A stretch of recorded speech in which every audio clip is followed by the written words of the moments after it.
Meu nome é Andrés Veloso, eu sou professor da FEA USP e coordenador de projetos aqui no Lab Marketing da FIA.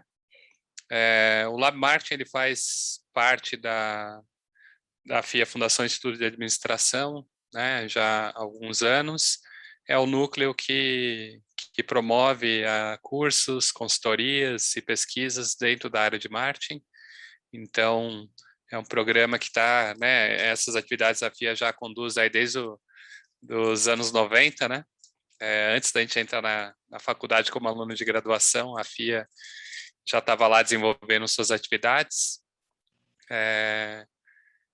E né, agora a gente repaginou o nome, criou uma identidade visual nova, né, que a gente começou a divulgar no começo deste ano, né, no meio da pandemia. A gente fez essa iniciativa, né, Kavita, de dar uma atualizada aí na nossa imagem, né, como bons profissionais de marketing. Foi isso mesmo.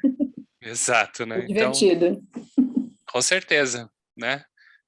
Então, os 3 professores estão envolvidos aí com o núcleo, sou eu, o Shiraishi, o Guilherme e a Kavita, né? A Mariusha, que foi nossa colega aí da graduação, conhece a todos, né? E compartilhou períodos aí na fé, né?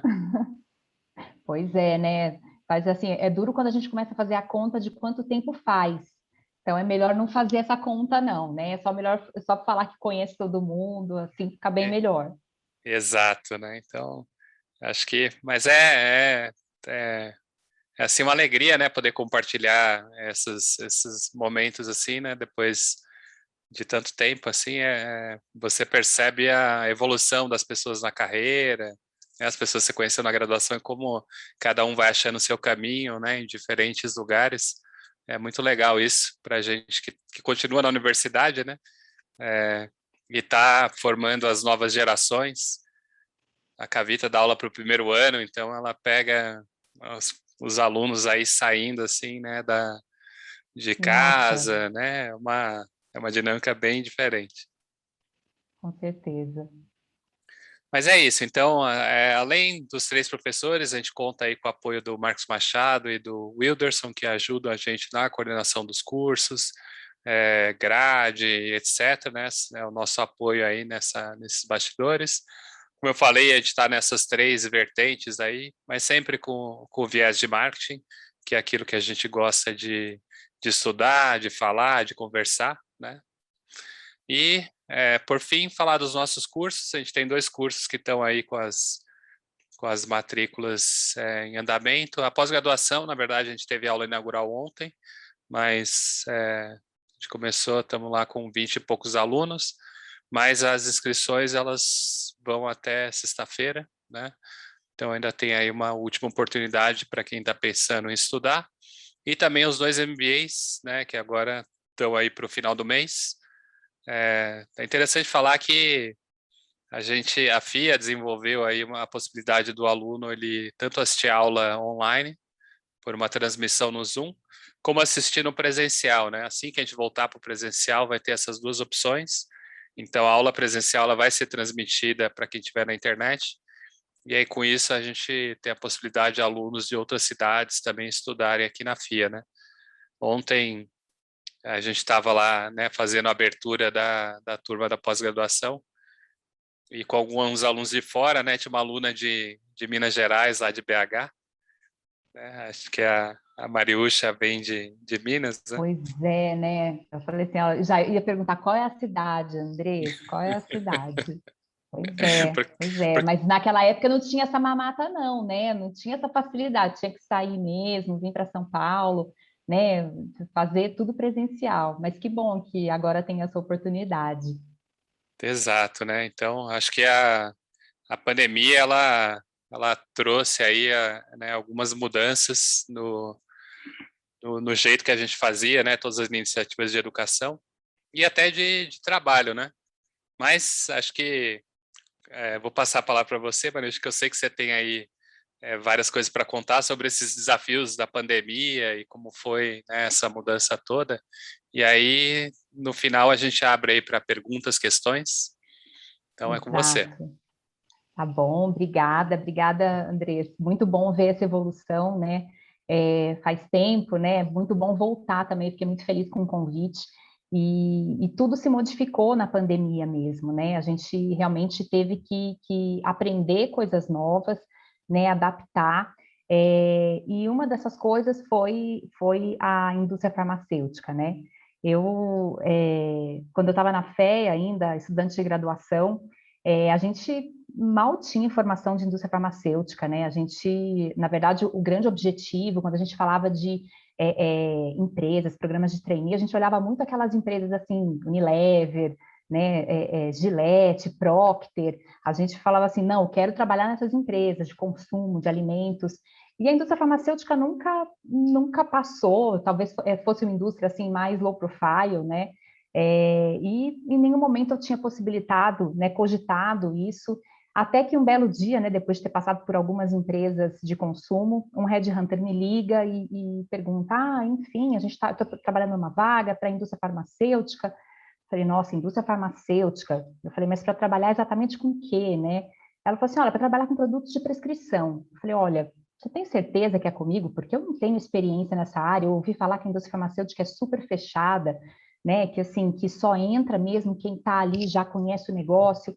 E, enfim, na época eles falaram, não, a gente quer uma pessoa de consumo, com background de consumo, e foi aí que eu entrei. E aí descobri um mundo completamente diferente, né? Um mundo que está fora das grandes aí, das grandes vitrines, né? Mas um mundo, assim, de certa forma, fascinante.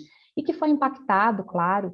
Hoje a gente tem muito, a gente fala muito de indústria farmacêutica, né? Até pela situação que a gente está vivendo, a gente acostumou a ouvir nos noticiários taxa de eficácia de medicamento, né? A gente discute isso muitas vezes, mas não era uma coisa tão comum, né? Então, hoje eu vou compartilhar aqui com vocês um pouquinho do que aconteceu, né, durante a pandemia, do que a gente vivenciou na indústria farmacêutica. Eu trabalho hoje na indústria farmacêutica, na Takeda, uma empresa japonesa. Não necessariamente o que eu vou trazer aqui é o que a gente vivenciou lá, mas é um pouco do que eu observei aí ao longo desse 1 ano e meio, né, de pandemia, e também conversando com vários colegas da indústria. Então, a gente percebeu que realmente que o mundo mudou e a gente precisa, de certa forma, se adaptar e, a partir daí, inovar. Quando a gente fala, só trouxe aqui como curiosidade, né, o mercado de medicamentos, eu não sei se todos conhecem, mas a gente tem aí um mercado gigantesco, né? Assim, a gente está falando aí de 128 bilhões de reais, e esse foi o valor de 2020, no ano de pandemia. Então, é um mercado que vem crescendo aí a duplo dígito, né? Diferente de muitos mercados que foram muito impactados, e a indústria farmacêutica conseguiu manter esse crescimento, né? Depende da especialidade, depende da área, né? Então, quando a gente fala assim, a gente ouviu muito, kit de intubação para o Covid, então realmente bombou, vendeu muito. Mas, por outro lado, também, quando a gente fala assim, medicamentos para gripe, não vendeu tanto, porque as pessoas ficaram em casa, não ficaram doentes. Então, a gente teve aí, claro, situações diferentes, mas um mercado que continuou crescendo. E do que é composto esse mercado, né? Quando a gente fala de medicamentos, quando eu falo desse mercado no Brasil. São mercados, são medicamentos que são fabricados pela indústria farmacêutica, tá? Então, aqui eu estou excluindo toda a parte de farmácia de manipulação, mas são os medicamentos que são isentos de prescrição médica, que são aqueles medicamentos, a gente chama tecnicamente de MIP, mas são aqueles medicamentos que você entrando na farmácia, você consegue comprar fora do balcão sem pedir ajuda. Aí você tem os medicamentos tarjados, que a gente chama de RX, né? Também faz parte desse grupo, os genéricos. E aí você precisa de uma prescrição médica, né? Você precisa de um auxílio para obter esse medicamento. E tem um outro setor, né, que representa aí também 40% da indústria farmacêutica, que é um setor que não tá na farmácia, é um setor que é de venda institucional, né, o mercado institucional que está basicamente em operadoras de saúde, né, em planos de saúde e também em venda direto para governo, seja o governo federal, cidades, estados. Então, esse é um pouco do panorama quando a gente fala de mercado farmacêutico. Mas, né, o tema de hoje mesmo, quando a gente vai, que eu vou querer abordar com vocês e colocar aqui para a gente discutir um pouco, é o que que faz, né? Como faz o medicamento ser escolhido para aquele paciente, né? Ou para aquela pessoa que vai comprar. Então, assim, a indústria fabrica esse medicamento e até ele chegar no paciente tem uma caixinha preta aí que a gente fala que acontecem, que é onde acontece um pouco da mágica, né? Então, quando a gente está falando aqui de um medicamento que seja aquele primeiro grupo isento de prescrição, a gente tem várias formas, né, de comunicar esse medicamento, de fazer a promoção desse medicamento. Uma delas, né, para os mais velhos, né, então o Andrés, eu acho que vai se lembrar um pouquinho dessas propagandas, né, do Doril. Então, assim, são medicamentos que você pode, né, com determinadas restrições, fazer a promoção através de meios tradicionais. Você conhece também, você é impactado quando você vai no ponto de venda, e hoje também você tem uma série de campanhas digitais que vão te permitir conhecer os medicamentos e tomar a decisão, né? Isso para aqueles medicamentos que são isentos de prescrição. Só que a partir do momento que você coloca um detalhezinho, né? Eu falo assim, é um detalhezinho que faz toda a diferença. Quando você põe uma tarja e essa tarja está escrito venda sob prescrição médica, você inclui um stakeholder muito importante nesse processo, que é o médico, e é a partir daí, ele que vai decidir qual é o melhor tratamento para aquele paciente. Ele que vai escolher o medicamento, o princípio ativo, seja marca, seja genérico. Então, ele é a pessoa, né, que vai estar no meio dessa interação e é uma pessoa, é um ponto-chave.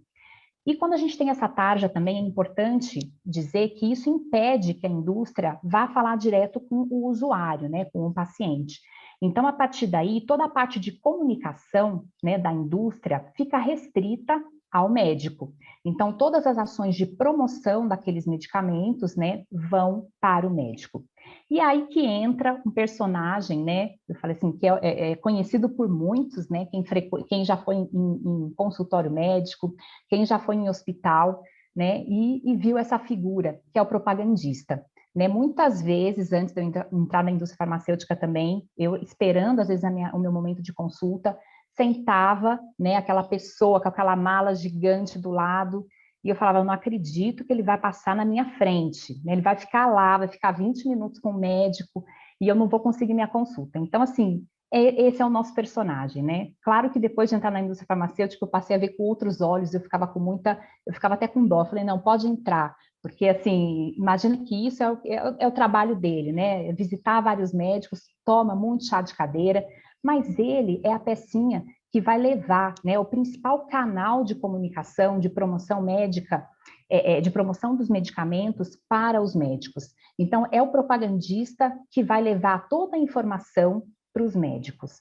Porque o que acontece? O médico, ele tem a formação dele, né? Ele passa aí 5, 6 anos na faculdade, depois tem o período de residência, onde ele vai aprender de tudo um pouco, né? Então, ele vai aprender sobre medicamentos, só que depois, uma vez que ele sai da residência, várias coisas acontecem, né? Vários lançamentos são feitos no mercado e, de certa forma, ele precisa também se atualizar, né? Então, assim, uma das formas de ter essa atualização é com a figura do propagandista.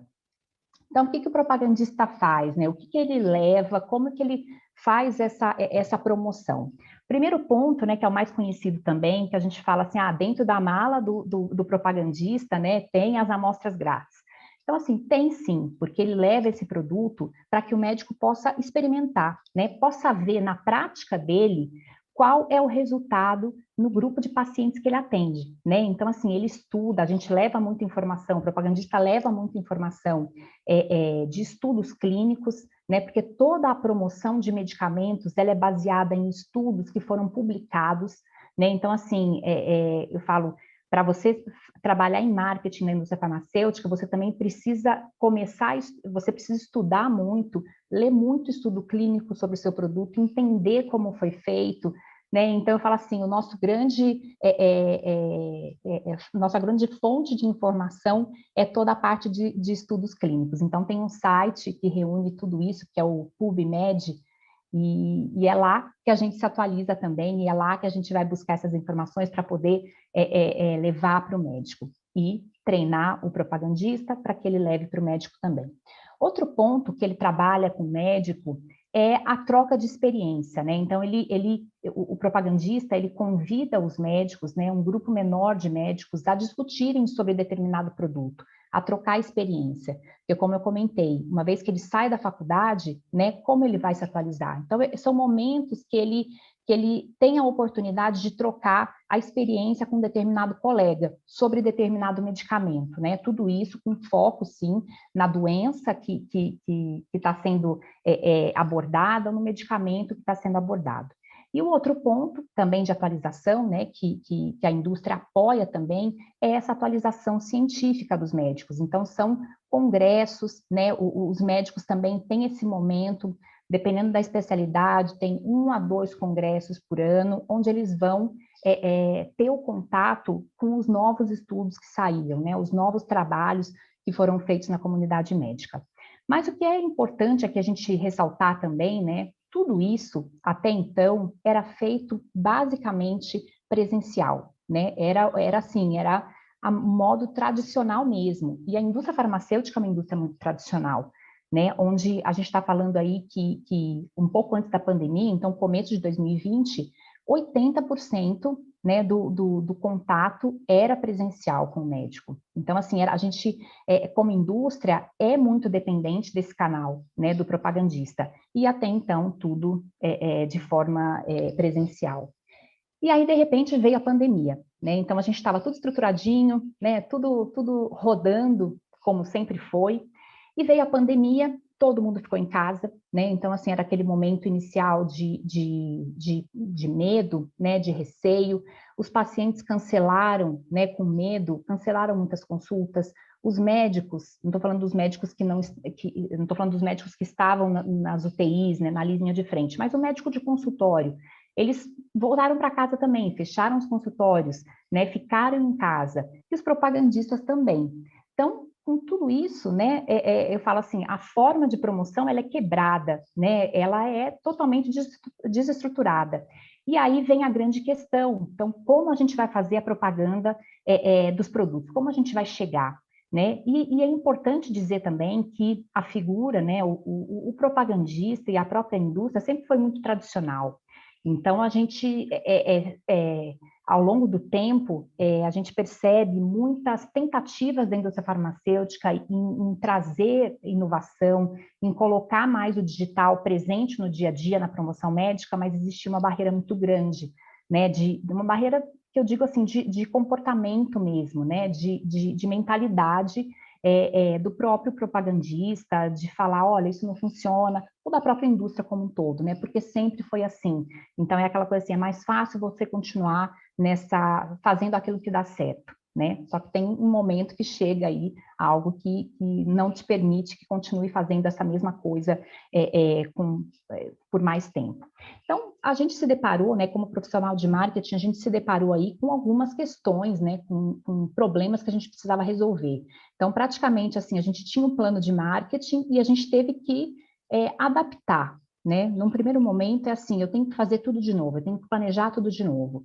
Então, assim, desde um primeiro momento, né, de trabalhar a aceitação dessa nova realidade da promoção, tanto com a equipe, né, com os propagandistas, quanto com os médicos. Então, assim, trabalhar que, olha, o canal presencial não é possível nesse momento.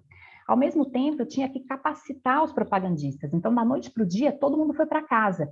Então, assim, tá. E aí perguntavam para a gente, para o marketing, o que a gente faz? Né? Então, assim, como é que a gente vai capacitar? A gente tem treinamento pronto para isso?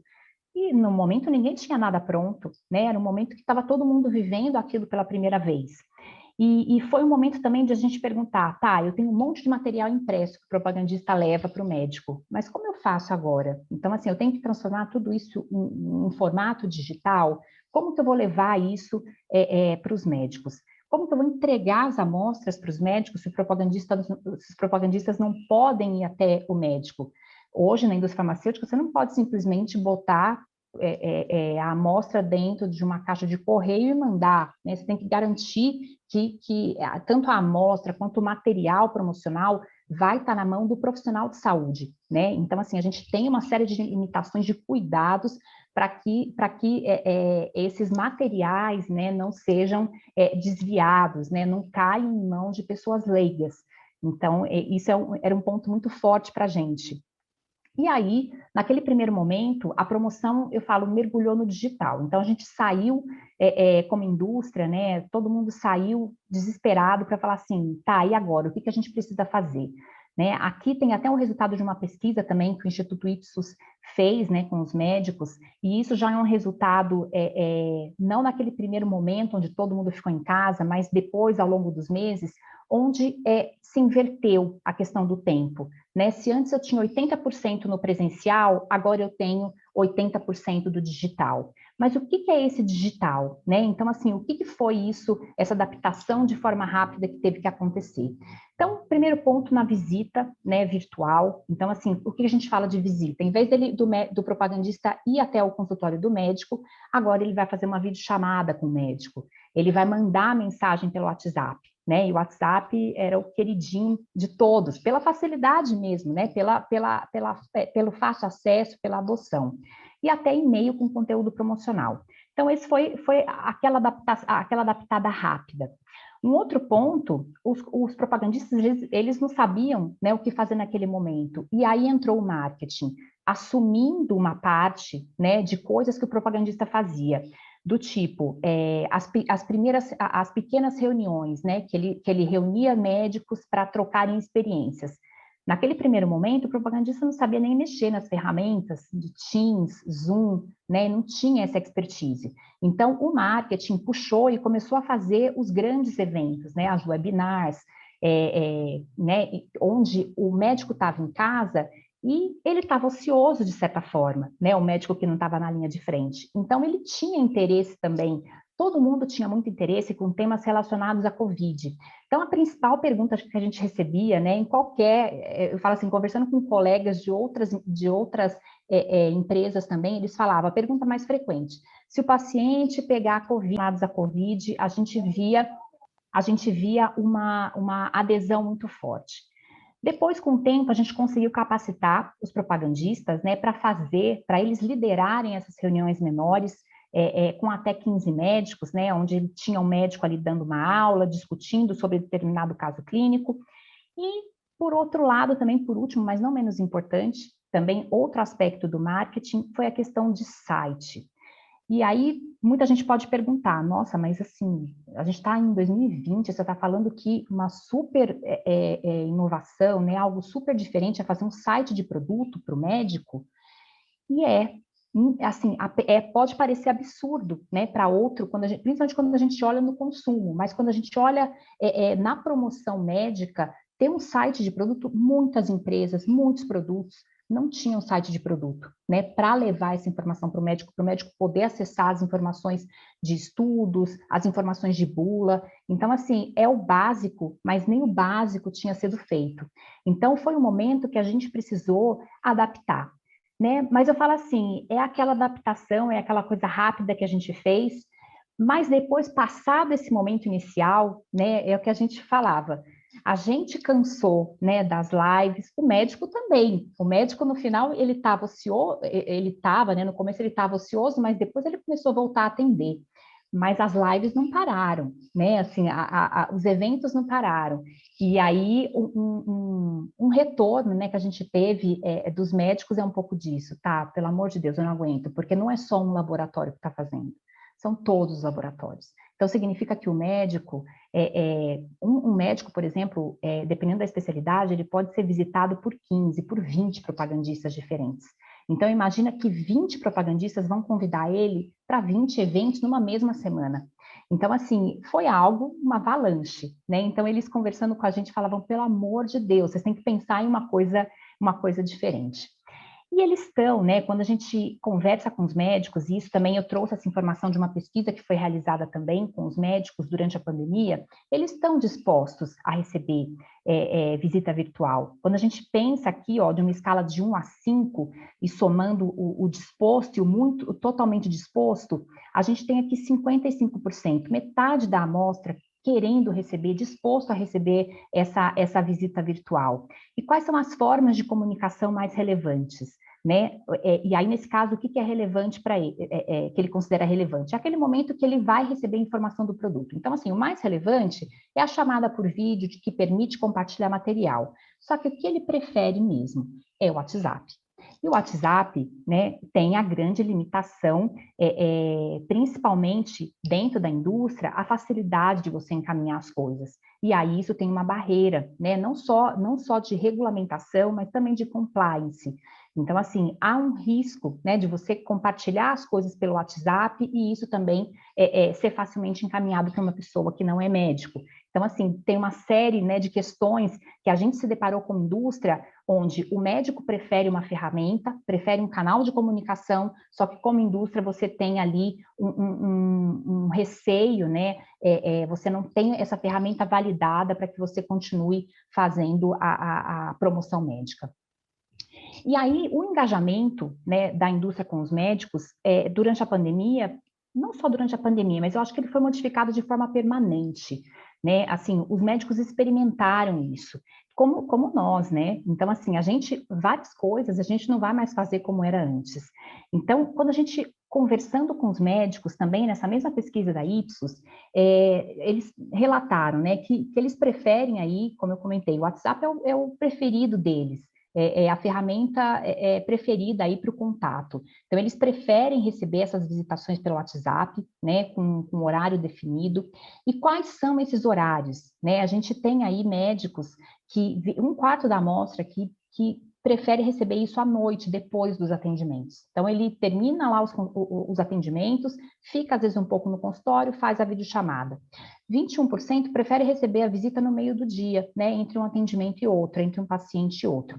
Só que isso afeta de forma direta como o trabalho do propagandista, né? Até então, o propagandista não trabalhava de noite, né? Só quando ele tinha algum evento, né, que geralmente era feito à noite, mas as visitas eram feitas no horário comercial. E agora, né, como que a gente faz para estruturar isso, pensando que o médico também está se adaptando e também não vai aceitar mais o modelo antigo da forma como era. Outro ponto aqui é a frequência, né? Os médicos acreditam aí que 43% acreditam que a visitação ideal é a mensal. Só que depende do médico, né? A gente, na indústria, a gente tem a frequência dependendo do médico, da especialidade, do número de pacientes que aquele médico atende, de onde ele está localizado, né? Se ele está dentro de um centro de referência ou não. Então, tem médico que recebe visita uma vez por semana, uma vez a cada 15 dias, só que agora eles falaram, não, peraí, para um pouco isso, eu não quero receber muita visita, eu quero receber no máximo uma vez por mês. Então, começa a colocar aí uma barreira que para a gente também é um desafio, né, de falar assim, tá, mas como eu vou impactar o médico, né, na frequência ideal? E aqui, né, quando eu falo assim, olha, o que você imagina de uma realidade agora no pós-pandemia? Algo híbrido, né? Então, assim, ok, eu vou receber ainda algumas coisas, né? Algumas visitas presenciais, mas eu quero um relacionamento digital e visitas mais rápidas, né? Então, assim, aquele momento, chega, não quero mais perder meu tempo, né? Eu quero, vamos lá, vamos ao que interessa. Então, isso é uma realidade que faz é uma realidade que pressiona a indústria a trazer essa inovação. E é uma inovação, como eu disse, para um ambiente muito tradicional, né? Um ambiente onde o relacionamento do médico com a indústria não é um CNPJ, é um CPF, né? Porque é o propagandista que está indo lá. Há uma limitação aqui, quando a gente fala muito, né, da questão de analytics, que hoje, assim, a informação é tudo. Hoje existe uma limitação de você coletar dados, né, dependendo, o propagandista, ele tem uma limitação, ele não pode coletar muitos dados e armazenar esses dados de forma estruturada, por questões de compliance. Então, assim, existe essa limitação, existe a crença do propagandista de que, o tradicional é melhor, né? Então, assim, a partir do momento que as coisas começam a melhorar, não, quero voltar ao que era antes. Então, assim, o médico, de um lado, querendo a inovação, né, querendo um modelo diferente, e o propagandista querendo o modelo de sempre, a zona de conforto. E outro ponto que precisa também ser revisto nisso tudo é a parte dos KPIs, né, que reforçam cada vez mais, ainda são em cima dos contatos tradicionais, né? Então, a gente fala aí muito de média de visitação diária, frequência com que ele visita determinado médico. Então, como é que numa situação como essa que a gente está vivendo, né, a gente mantém ainda o mesmo nível de KPI, que estimula a questão do presencial? Então, é algo que a gente precisa, são aspectos que realmente a gente precisa mudar, né? A transformação digital na indústria farmacêutica, como em vários negócios, ela chegou, né, para ficar e ela é top-down. Só que nesse momento, né, o que a gente percebe e o que eu mostrei aí no começo foi uma coisa assim, uma adaptação rápida, mas lógico que isso não é a transformação que deve ser feita, né? A transformação é muito mais profunda, é realmente você repensar a forma de fazer a promoção médica. Mas aí entra uma pressão, né? Entra um quesito a mais, que é aquela, uma vez que é top-down, que a alta liderança está estimulando isso, vem aquela coisa, tá, mas onde está a ideia que vai revolucionar? Cadê a ideia de milhões? Né? Então, assim, tem muito essa expectativa hoje, né? Quando a gente fala de projetos digitais. Nesse ambiente tradicional, né, ainda você vê muito, tá, quanto que isso vai me trazer de retorno? Então, assim, isso é um ambiente que não necessariamente estimula a inovação, né? Porque a gente sabe que até você achar a ideia que vai realmente revolucionar, você tem várias que vão dar errado. Então, você tem aquela tentativa e erro. E isso hoje é um risco, né? Mas, assim, a necessidade, identificar que é necessário fazer essa transformação, isso está muito claro, né? E em outra pesquisa que eu trago aqui, que é do instituto que chama IQVIA, que é quem faz todas as auditorias, né, de mercado dentro da indústria farmacêutica, eles fizeram uma pesquisa, né, em 2020 e 2021 com executivos da indústria farmacêutica, e eles perguntaram, né, que se a transformação digital estava dentro do objetivo estratégico da companhia. E a gente vê aqui que 75% praticamente, né, responderam que sim, de forma explícita. Então, assim, a minha empresa hoje tem esse objetivo de passar por essa transformação estratégica. E quem é o departamento? Qual é o departamento que vai coordenar, que vai liderar isso? Então, assim, quase 50% respondeu que é o marketing. E quando fala que multidisciplinar, o marketing está no meio liderando. Então, assim, é algo realmente, é uma oportunidade para os profissionais de marketing muito grande, né? E a expectativa também é muito grande. E nessa mesma pesquisa, quando eles perguntam como as empresas estão se preparando, né? Assim, como eles acham que a empresa está em determinado aspecto, então a parte de dados, experiência do cliente, a gente vê que ainda existe muita oportunidade, né? A gente fala assim que de uma escala de 1 a 5, a indústria farmacêutica está no 3.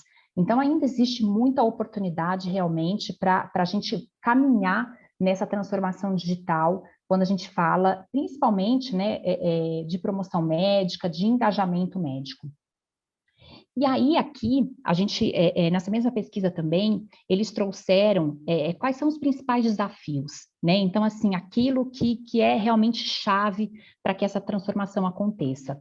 Então, um dos pontos principais aqui tem a ver com ferramentas e integração, a falta de integração dessas ferramentas.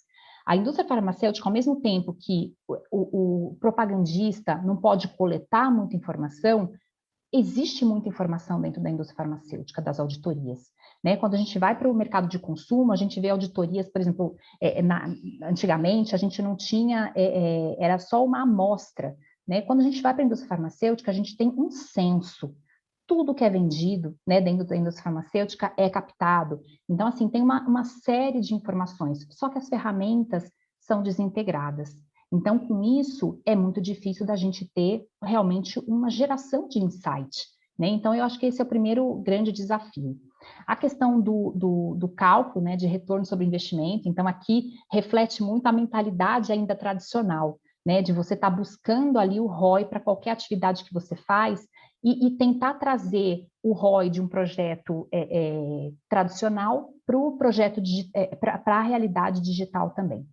A disponibilidade de recurso, e aqui um ponto muito importante para a indústria é assim, a clareza do que é possível fazer, porque a gente pode inovar, né? E a gente tem várias ideias aí do que pode ser implementado, só que fala, uma coisa é fazer isso numa Coca-Cola, numa Ambev, né? Outra coisa é fazer isso numa indústria farmacêutica, que tem essa questão do compliance muito forte. Tem muito não, né? Então, o marketing se depara dentro da indústria farmacêutica com a área de compliance que fala, não, isso não pode, não, isso pode afetar a reputação da empresa, não, isso não, a gente tem o risco de coletar essa informação.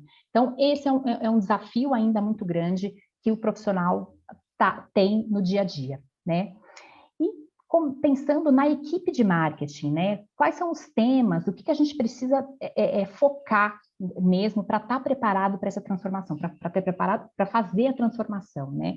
Então, assim, saber desenvolver uma estratégia digital, conhecer os insights, né? Conhecer e extrair os insights, conhecer toda essa parte de dados, né? Isso é muito importante. A indústria tem muitos dados, só que tem poucas pessoas capacitadas a extrair os insights desses dados, né? Então, assim, isso é uma realidade que a gente se depara, até pela formação das equipes de marketing, quando você pensa na indústria farmacêutica. Quando eu entrei na indústria, em 2010, a maior parte dos marqueteiros lá tinham vindo da posição de propagandista. Então, tinham sido propagandistas, tinham passado. Então, o marketing era, eu falo assim, era o crescimento, era o top da carreira, né? Você chegar, você ser gerente de produto. Então, assim, com isso, você não está buscando, por exemplo, um engenheiro, né? Um administrador, alguém que vai realmente entender e extrair esses KPIs. Então, isso é muito importante, né? Você ter também uma equipe capacitada. Então, outro ponto aqui, né, é a gestão da mudança, né? Então, a gente tem aí, o marketing tem esse papel e precisa estar preparado para fazer essa mudança, para fazer com que as pessoas aceitem essa nova realidade, né, dentro da indústria. Gerir aí a parte técnica, né? Você entender como gerar conteúdo para canal alternativo, você entender como funcionam essas mídias digitais. Então, isso também não era muito comum. Então, assim, as pessoas precisam correr atrás mesmo desse conhecimento, né? E o primeiro ponto aqui que a gente fala muito de digital, e a gente, em 2020, na pandemia, a gente fez esse switch, né? Ah, tá bom, então eu estou fazendo um evento digital, então eu já sou digital. Não necessariamente, né? O que é importante aqui? A gente entender a jornada do médico, entender a jornada de como o médico vai buscar informação sobre determinado produto, como você pode inserir informações nessa jornada e quais são os pain points, quais são os pontos de dor mesmo, né, que o médico encontra nessa atualização. E aí sim, você coloca o digital, você traz o digital como uma ferramenta, mas o que a gente vê ainda muito é você partir da ferramenta para tentar achar a solução. E deveria ser ao contrário, você mapear, você conhecer muito bem a jornada, né, seja do médico, como ele se atualiza, seja a jornada do paciente, para você tentar trazer alguma solução para o paciente também, quando a gente fala de programas de suporte a paciente, não relacionado à promoção médica, mas tudo isso você tem que identificar muito, conhecer muito, né, para depois você identificar os pain points e realmente trazer e dar a solução, que aí pode ser uma solução digital. E a necessidade da integração, né, como eu comentei. Então, assim, aqui é um exemplo das coisas que existem, né, no dia a dia aqui da indústria, que eles vão ter que ser integrados, que hoje tudo muito desintegrado. Então, um website de produto não necessariamente conversa com todas as informações que vêm das visitas, né, que são captadas nas visitas. Então, é importante que a gente realmente tenha essa integração do canal para que a gente possa gerar esses insights. E aí, um outro ponto também que o profissional de marketing precisa estar muito atento, né, e até viu o Andrés falando aí do próximo curso, né, da parte de analytics, é isso, gente, a gente precisa aprender. E a gente, eu falo, muitas vezes o engenheiro está na nossa frente, né, como pensando em administrador, porque eles têm essa facilidade, mas a gente precisa aprender, a gente precisa realmente ir atrás. Entender como é feito, entender os dados, qual é o potencial de informação, de insight que eu consigo tirar daqueles dados que tem ali, né? Porque hoje a gente não tem falta de dados, muito pelo contrário, a gente tem inundado por dados e a gente realmente precisa tirar aquilo que tem de melhor. E se você não tem essa capacitação, né? Se você não realmente, ok, tem gente que faz muito melhor do que a gente mesmo. Então, assim, garanta que na sua equipe de marketing, né, você tem essa pessoa com essas competências, né, de entender, de conseguir gerar, de entender a dinâmica dos canais, de conseguir te auxiliar, né, para a geração de insights. E um ponto muito importante, né, que caminhando aqui já para o nosso final, eu acho que é você ter um ambiente, é proporcionar um ambiente que você consiga, né, gerar mesmo a inovação. Mas não é trazer direto a grande ideia, né, a ideia que vai revolucionar, mas é você ter espaço para aprender, né, e testar e aprender com isso e fazer de novo, né, você ter essas oportunidades para que você possa ir testando pedacinhos por pedacinho, sabe? Projetos pequenos que seja, mas que depois de várias tentativas e erros, né, várias vezes fazendo, aprendendo, se especializando, melhorando, você possa realmente trazer a solução que vai revolucionar a indústria. Não tenho essa resposta, né? Assim, eu acho que se eu tivesse realmente essa resposta aí de como revolucionar a promoção médica na indústria farmacêutica, acho que eu estaria muito bem, né, nesse momento, mas a gente tem aqui o desafio, né? E junto com a minha equipe, eu busco muito isso no dia a dia, para que a gente possa pensar diferente, né? Ouvir, aprender e não ter medo de errar, né? Não ter medo de aprender. Então, a gente está nesse momento, né? E como líder de marketing, meu papel também é criar esse espaço, né? E criar essa confiança com a alta liderança, para que a gente possa ter esse espaço, porque é o marketing que vai realmente liderar toda essa transformação. E eu finalizo aqui com uma frase que eu fui impactada uma vez numa palestra, que reflete muito essa questão da tentativa e erro, né? Então, assim, o vencedor é apenas um perdedor que tentou mais uma vez. Então, assim, a gente não pode desistir, né? E a gente tem que estar aí buscando mesmo formas de melhorar, de trazer uma experiência, né, de promoção para o nosso cliente, no caso, o médico, que seja agradável, né? Que realmente tenha a ver com as necessidades dele. Então, é isso que eu queria compartilhar com vocês hoje, um pouco dessas reflexões, e me coloco à disposição também aí, não só para as perguntas hoje, mas, enfim, tá aqui meus contatos também, para quem quiser continuar discutindo, né, enfim, trocar ideias, estou sempre aberta aí para esse momento. Obrigada, Andrés, obrigada, Kavita, enfim, se tiver alguma questão, podemos começar. Legal, Mariuxa. Obrigada pela apresentação. Fiquei fascinada aqui, é um universo bastante diferente do que eu conheço. Sou formada também em administração e atuei em marketing. Na época que eu estava na indústria, eu estava ou em bens de consumo ou em consultoria, né? Então, tenho amigos que trabalham na indústria farmacêutica, o meu irmão, inclusive, mas ele é biólogo, né? E trabalha na indústria farmacêutica, então eu tenho um pouquinho de contato, mas você mostrou para mim um universo completamente novo. E também diante de um Eu falo assim, cenário... os alunos deviam aprender mais, sabe? Deviam ter mais contato, porque eu falo assim, uma vez que você entra na indústria, é muito difícil você sair, né? Apesar de que falavam assim, nossa, a indústria farmacêutica, nossa, é um lugar fantástico para trabalhar, porque você ganha muito dinheiro, muito, e você trabalha pouco. Então, assim, é o que falavam para mim, né? A única coisa que eu conhecia da indústria. E posso dizer que é mentira, né? Você ganha bem, sim, como em outras empresas de consumo, você também ganha bem para determinado cargo. Mas, muito pelo contrário, a gente tem muito trabalho também, mas é uma indústria fascinante. Imagina mesmo. E eu achei interessante que você trouxe essa questão do MVP, né? Para a indústria farmacêutica, porque me impressiona por isso, assim, a minha visão é de que é realmente uma indústria mais tradicional.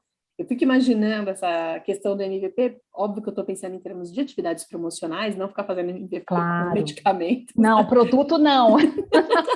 Muito pelo contrário, né? Assim, então que fique bem claro, né? A gente está falando aqui de promoção médica, porque eu falo, a indústria, ela tem o foco de inovação, sim, em produto, né? Então, assim, um investimento fortíssimo em pesquisa, né? Pegando as empresas multinacionais, ou mesmo empresas nacionais aqui que fazem esse investimento em pesquisa, e isso é chave. Então, assim, de forma alguma MVP de produto. Talvez no máximo uma vacina, né, como a gente está vivendo agora, que talvez, assim, né, foi um desenvolvimento relâmpago, mas pela necessidade. Mas quando a gente fala aí de desenvolvimento de produto, nada de MVP. Mas eu fiquei intrigada aí com o MVP, porque eu imagino que a pandemia acabou impulsionando e trouxe aquelas outras estratégias promocionais, né, e de comunicação, na verdade, com os públicos, em que você teve essa questão dos webinars, do WhatsApp, das consultas virtuais, das trocas virtuais, né, o contato virtual, e etc. E no MVP a gente tem muito aprendizado, né? Ele é muito rápido, ele é muito dinâmico, você tem muito aprendizado. E eu fiquei me perguntando qual dessas estratégias colou melhor durante a pandemia. Eu sei que você falou lá do começo, né, o WhatsApp, depois foi para os webinars, etc. E agora que a gente já está numa fase de que os médicos voltaram para os consultórios, mas está tendo muito teleatendimento também, né? Ficou mesmo num híbrido meio a meio? Tem algum aprendizado já para esse cenário que a gente está vivendo neste momento? Tem sim, Kavita. A gente vê até o próprio médico, né? Foi algo que eu não comentei, mas assim, eles também faziam praticamente só consultas presenciais, né, com os pacientes. E agora eles passaram a fazer o teleatendimento também. Alguns, claro, vão voltar ao normal, mas muitos tiveram interesse em continuar esse teleatendimento, né? É claro que é um modelo que eles precisam se adaptar, mas assim, a gente vê que não está voltando ao antigo normal, sabe? Não está tudo voltando. As pessoas realmente estão ficando no híbrido. E agora os propagandistas também já começaram a voltar, né, com algumas restrições de deslocamento, de visitação em hospitais, que ainda não é permitido, mas você vê, sim, esse híbrido. Então, assim, existe uma visita presencial hoje que seja uma vez por mês. E aí, nos outros contatos, você tem eventos ainda muito no virtual, né? Não voltou essa parte de eventos presenciais, eventos menores. Então, assim, promover essa troca, essa discussão. Então, de tudo isso que a gente viu, uma das coisas que realmente ficou, né? Que a gente realmente tem esse engajamento são os eventos menores, né? Não os grandes eventos mais, mas os eventos onde o médico tem a oportunidade de realmente conversar com o colega, né, de trocar, de colocar as dúvidas. Então, isso realmente foi algo que ficou. O WhatsApp ainda, algumas empresas, né, dentro da indústria farmacêutica já estão um pouco mais à frente, né, estão adotando isso, estão adotando o WhatsApp, mas ainda tem muito receio. A gente percebe que as interações são mais por ferramentas onde você consegue controlar um pouco melhor, né, o conteúdo que você divide, que você compartilha com o médico, então, assim, o que você fala, mas eu acho que, assim, ficou, sim, esse modelo, mas eu acho que precisa ainda ir além, né, a gente precisa desenvolver uma parte ainda que eu acho que está muito, ainda muito aquém, é a questão do próprio marketing, né, desenvolver aí toda uma estratégia de comunicação direto, não utilizando o propagandista, mas direto para o médico. O propagandista, eu entendo que ele pode assumir um papel de gestor de canal, né? Ele pode, sim, entender para aquele médico, para o cliente dele, qual é o canal que funciona melhor, né? Como que ele vai chegar, qual é o mix ideal de canal. Mas eu acho que ainda precisa de um suporte maior do marketing, de desenvolver ferramentas, materiais, né, onde você possa entregar materiais segmentados de acordo com o perfil do médico. Então, ainda tem aí um caminho a ser percorrido, e como eu comentei, a gente estava no básico de falar, olha, vamos criar um site de produto, né? Então, assim, o site de produto, ele é ok, tá lá, ele é o basicão, mas o que eu vou fazer a partir disso? Né? Quais são todas as estratégias de atração que eu vou ter para que o médico tenha acesso a esse determinado conteúdo, para aquele perfil. Então, é um desafio aí que a gente tem também.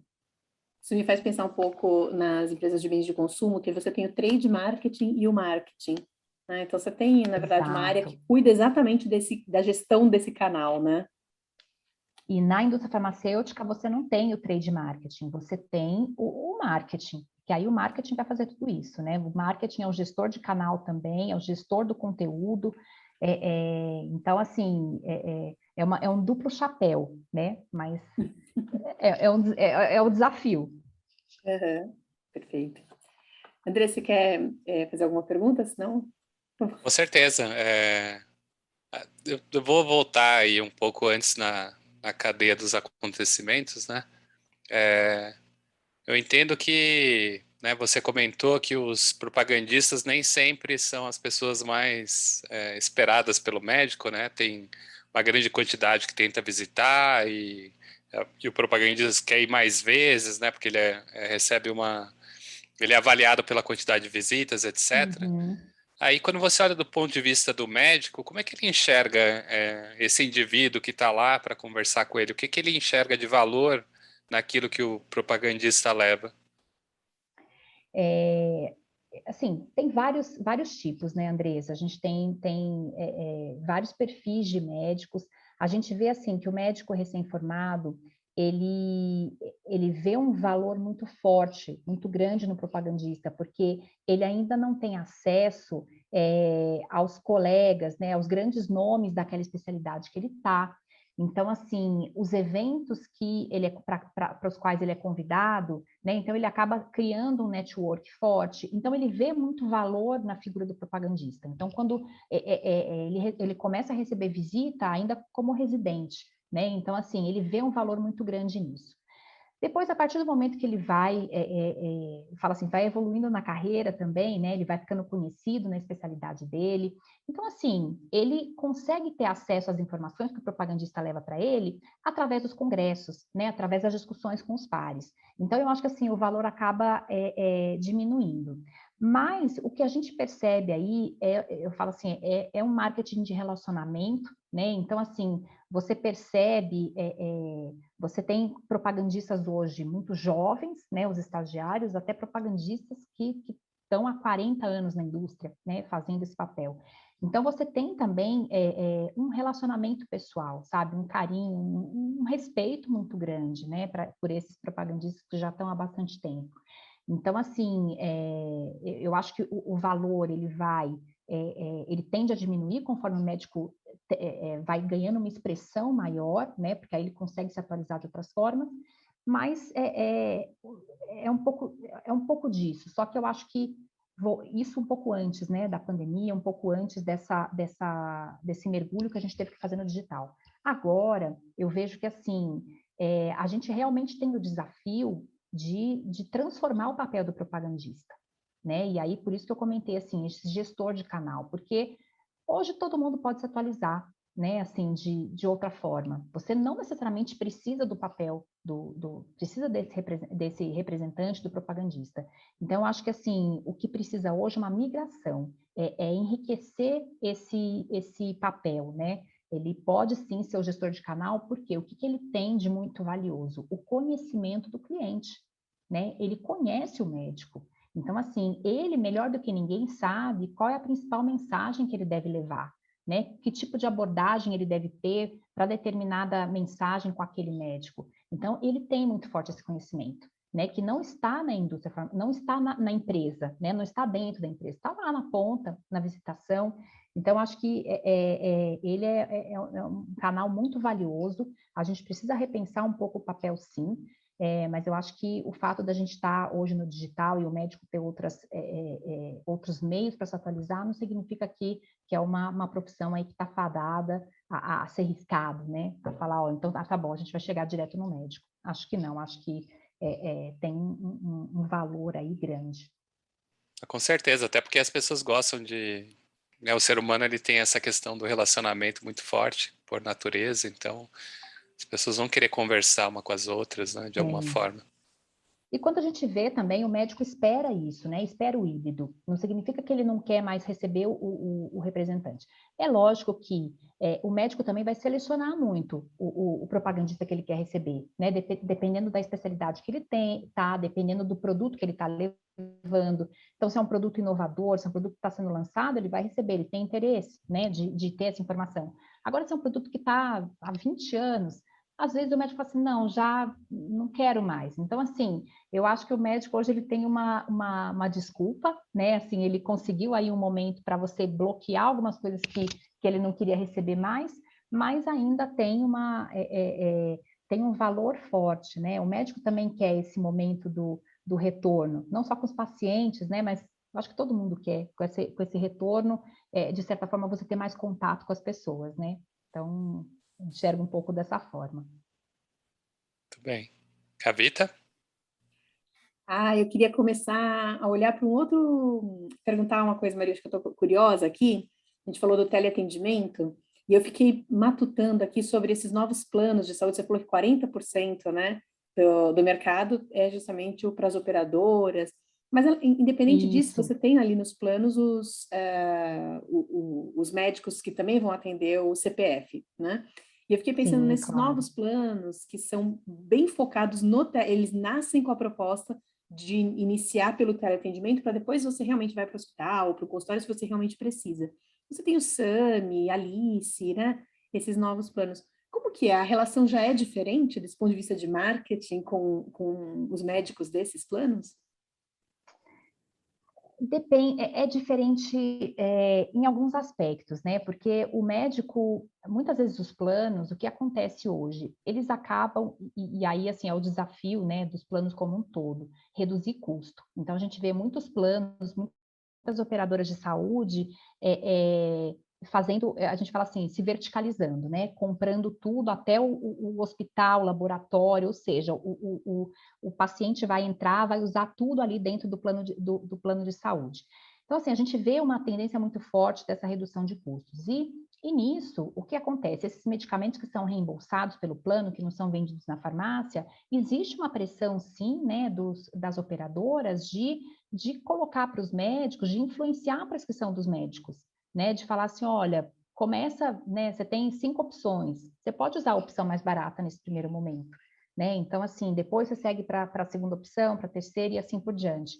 Então, assim, apesar de ter essa influência, né, da operadora, a indústria farmacêutica leva a informação para esses médicos, né? Porque assim, o médico, ele muitas vezes ele não é exclusivo também só daquele plano de saúde. Ele pode atender em outros lugares. Então, assim, e isso ele pode estar numa operadora hoje, mas amanhã ele mudou de cidade, ele está em um outro hospital.